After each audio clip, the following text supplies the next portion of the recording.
Hey, it's Rebecca Smith for the KBIA Newsroom in Columbia, and it's time for Missouri Health Talks, a project where we listen in on Missourians' conversations about access to health care. This week we hear from Hattie Saltzman Milota and her dad Russell Saltzman in the Kansas City area. They both have type 1 diabetes, and since 2017, they've seen a steep increase in the price of insulin. They spoke about how these costs once kept Hattie from buying her own insulin for an entire year, and while she now has insurance that makes it affordable, how the cost of the drug is a constant point of stress. Here's Hattie.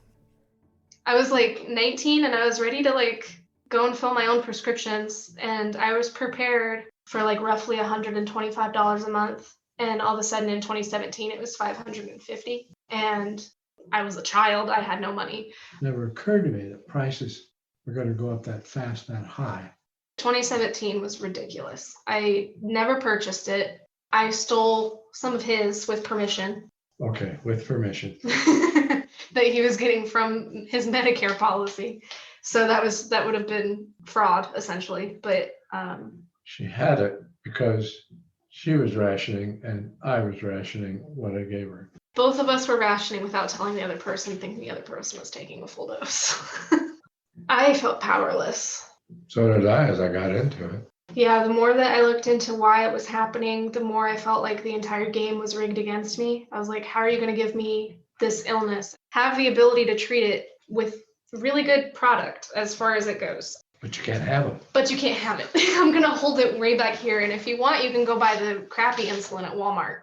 Or you can steal some of your dad's and have your doctor give you free samples under the table.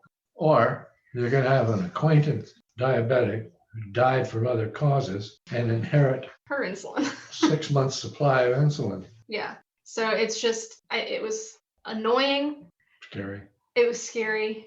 Because I knew I could get through 2017, but I did not know what 2018 would look like. And I was like, well, I'm going to have this, assuming I can get insulin. I'm going to have this for the next, 60 years if I live that long. And if every other year is a struggle to get insulin, what is my quality of life going to be like? We try to tell people what it's like, and they say, well, Walmart's got this insulin, which is the one they use for pets now because it's no longer used for humans by prescription.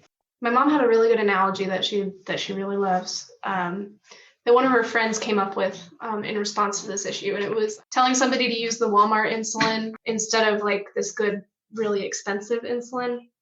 Is like telling someone who's really dehydrated to eat the dirty water infested with parasites because at least it'll keep them alive today.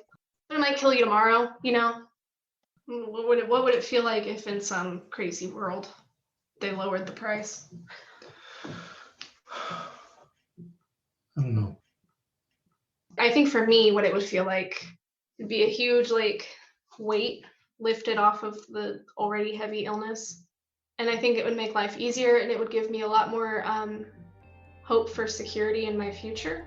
Because as it stands right now, if my husband lost his job, I would be without the insurance right now that's making it affordable. That was Russell Saltzman and his daughter Hattie Saltzman Milota, who both have type 1 diabetes, speaking about the constant stress and struggle of obtaining insulin. That's it for this week's Missouri Health Talks, which was reported and produced by Casey Murray. Tune in next week for more conversations from throughout the state about health and access. I'm Rebecca Smith.